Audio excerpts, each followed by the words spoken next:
13e station. Jésus est descendu de la croix et remis à sa mère. Nous t'adorons, ô Christ, et nous te bénissons, parce que tu as racheté le monde par ta sainte croix. De l'Évangile selon saint Matthieu, chapitre 27, versets 54 à 55. À la vue du tremblement de terre et de ces événements, le centurion et ceux qui, avec lui, gardaient Jésus, furent saisis d'une grande crainte et dirent, « Vraiment, celui-ci était fils de Dieu. » Il y avait là de nombreuses femmes qui observaient de loin. Elles avaient suivi Jésus depuis la Galilée pour le servir. Méditation. Jésus est mort. Son cœur a été transpercé par la lance du soldat, et il en sortit aussitôt du sang et de l'eau. Image mystérieuse du fleuve du sacrement du baptême et de l'Eucharistie, par lequel, à cause du cœur transpercé du Seigneur, l'Église renaît sans cesse. On ne lui a pas brisé les jambes, comme aux deux autres crucifiés. Ainsi, il se manifeste comme l'agneau pascal véritable, dont aucun os ne doit être brisé. Exode, chapitre 12.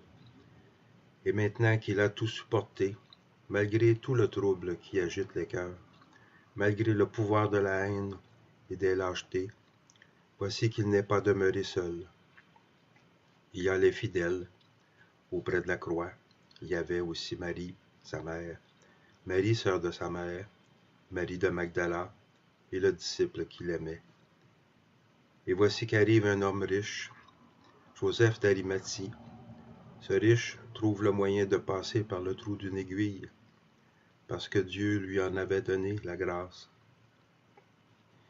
Il ensevelit Jésus dans son tombeau neuf, dans un jardin. À l'endroit où Jésus est enseveli, le cimetière se transforme en un jardin. Le jardin d'où Adam avait été chassé lorsqu'il s'était détaché de la plénitude de la vie, lorsqu'il s'était détaché de son Créateur. Le tombeau dans le jardin nous apprend que le pouvoir de la mort arrive à son terme. Voici que s'approche aussi un membre du Sanhédrin, Nicodème, celui à qui Jésus avait annoncé le mystère de la renaissance par l'eau et l'esprit. Même au sein du Sanhédrin, qui avait décidé sa mort, il y a quelqu'un qui croit, quelqu'un qui connaît et qui reconnaît Jésus après sa mort.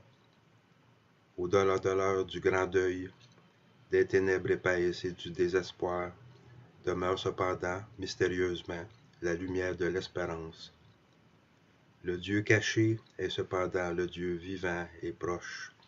Le Seigneur mort reste cependant le Seigneur et notre Sauveur, même dans la nuit de la mort. L'Église de Jésus, sa nouvelle famille, commence à se former. Prière.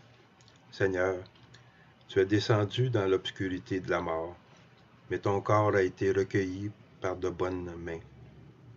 Il a été enveloppé dans un linceul immaculé, Matthieu 27. Comme il nous semble souvent que tu dors, permets qu'en ce temps difficile, nous soyons capables de reconnaître que toi tu es là. Donne-nous une fidélité qui résiste au désarroi et un amour qui sache t'accueillir dans les moments de détresse extrême, comme le fit ta mère, qui te reçut à nouveau entre ses bras. Rends-nous capables de t'offrir nos aptitudes, notre cœur, notre temps, pour préparer ainsi le jardin, où peut advenir la résurrection. Ensemble, prions. Notre Père qui es aux cieux, que ton nom soit sanctifié, que ton règne vienne, que ta volonté soit faite sur la terre comme au ciel. Donne-nous aujourd'hui notre pain de ce jour. Pardonne-nous nos offenses, comme nous pardonnons aussi à ceux qui nous ont offensés. Et ne nous laisse pas entrer en tentation, mais délivre-nous du mal.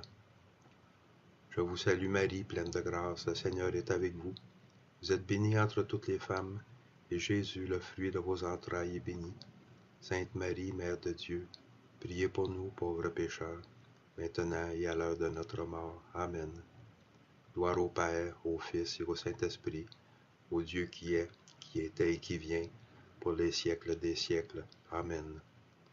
Prends pitié de nous, Seigneur, prends pitié de nous, que les âmes des fidèles défunts reposent en paix, par la miséricorde de Dieu. Amen.